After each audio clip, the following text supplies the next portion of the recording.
Chapter 20. Cord had been in the waiting room for hours. This morning he had knocked on the huge doors of the lady's tower and was told by her elderly butler to come back later.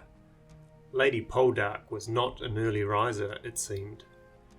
Cord had spent the rest of the day wandering the city of yore. He remembered running through these streets as a kid. The school had been respected in those days, standing tall on the plateau behind the city. Young students had spent most of their free time exploring the prosperous town below.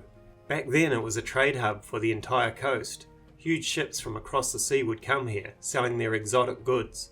Merchants would pour in from the northern cities to buy their wares and then sell them throughout the coast of Winter's Edge. That was before the war came to yore. The city fell, the school was closed, and the king turned his back on them. The trade ships went further up the coastline, and so did the merchants. Yore never recovered. It had become a shanty town, a hideaway for pirates and thieves, barely surviving on the scraps of the old trade routes. Cord had found his mood growing dark. He hated seeing how far the town had fallen. He left the streets behind and returned to the nobles' district in the late afternoon.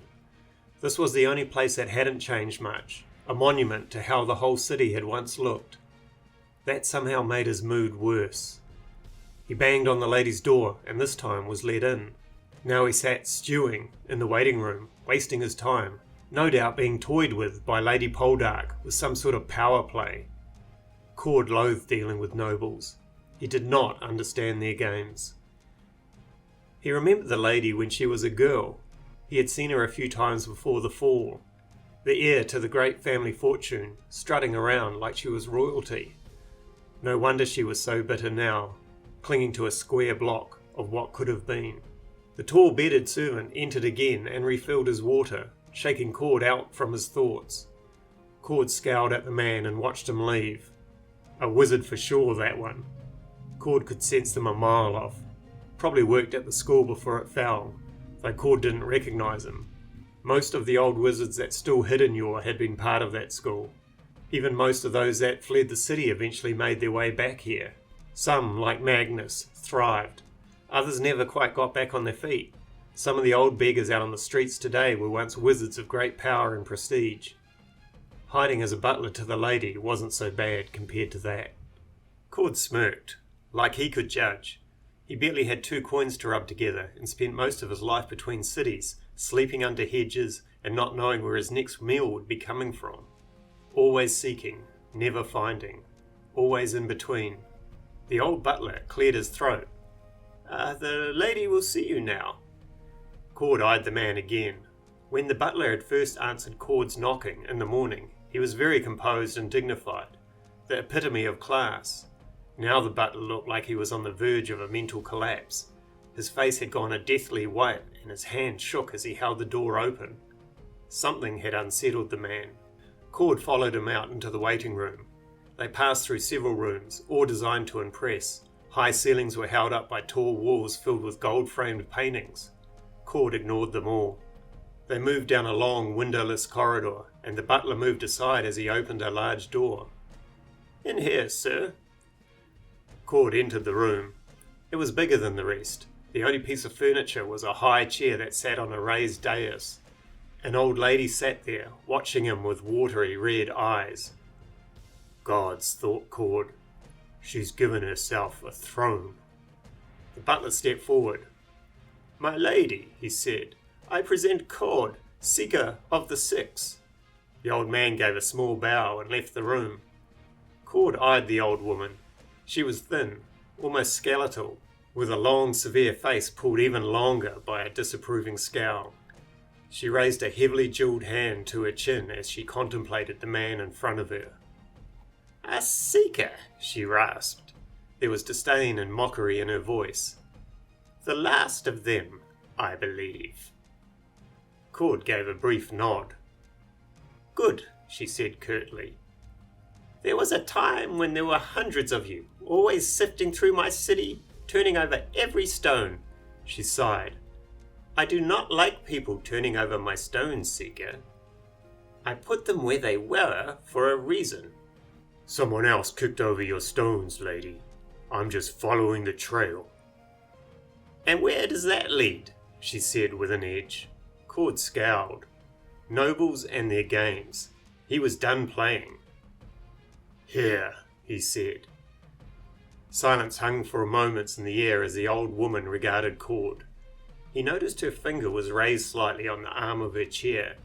He heard the creaking of bows. His coat stretched out. There were a dozen men in the room, all concealed in alcoves high above. Cord waited, watching the finger. Arrows didn't worry him. Eventually she lifted her hand and examined her nails. The bowmen relaxed their weapons. I did not kill Magnus, she said. I know. You would have used the Assassin's Guild. And they don't know who did it either. Oh, I know who did it. Cord's eyes narrowed. The lady seemed to be enjoying herself. Cord found his anger rising. You gonna tell me? He said. The lady almost laughed. It came out as a rasping grunt. I rule this town, Cord. I stay on top of it by knowing more than my enemies do. I do not give out my secrets freely. What do you want? To stay alive. Cord frowned at that. Someone is trying to kill you?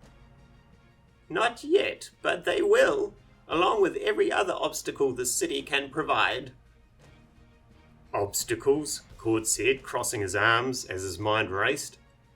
You are talking about wizards? Among other things. How do you know this? Promise you will keep me alive through this night, and I will tell you. Cord gritted his teeth. Another person manipulating him by holding on to their secrets. How about I don't kill you myself, and you tell me? She raised a painted eyebrow at him, and Cord sighed. Very well, I promise, he said simply. The old lady leaned forward. A few months ago, an emissary from an island to the south came to see me. Which island? They call themselves the Empire, and do not interrupt, she snapped. The emissary said he was the voice of the Emperor, and he came bearing gold, a lot of it. He asked for a favor. Cord nodded for her to continue. He asked for my city to accommodate a large fleet of ships. Cord frowned. How large? An invasion force. Cord's eyes narrowed. And what did you say? I said no. This city has not got over the last invasion. And now you think they want to kill you? Yes, I think they got to Pirate Bowl instead, and that fool made a deal with them.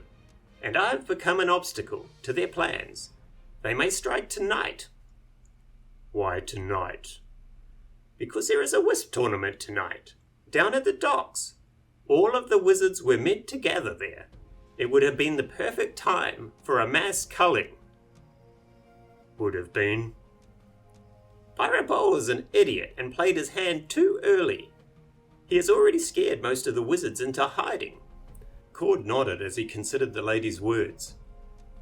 But why even worry about the wizards in Yore? They are not a force anymore.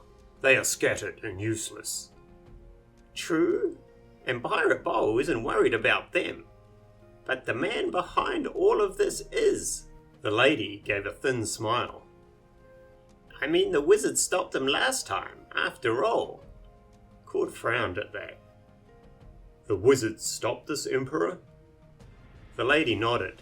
Yes, but he wasn't the emperor then. She watched the big man struggle with the thought, and she sighed. Gods, it's like trying to teach a stone. Karul is the emperor. He has usurped the throne. Cord felt his heart go cold. How do you know this? Cord, I have spies everywhere. Cord stood stunned. Karul was invading again? Cord had spent his life preparing for this, searching for the tiles so he could meet Karul's army with one of their own. But now that day had arrived. They weren't ready. They weren't close to ready. In fact, they were worse off than they had been the first time Karul had attacked.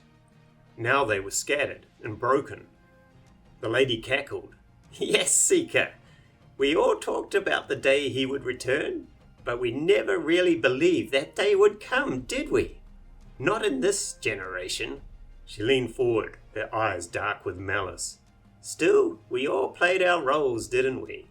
You best of all, Seeker, pretending you were doing something about it, never quitting, and never actually achieving anything." Cord drew himself straight. Maybe this could unite them. "I need to get to the tournament, and I need to warn the wizards." "You promised to protect me, Seeker. The assassins are coming."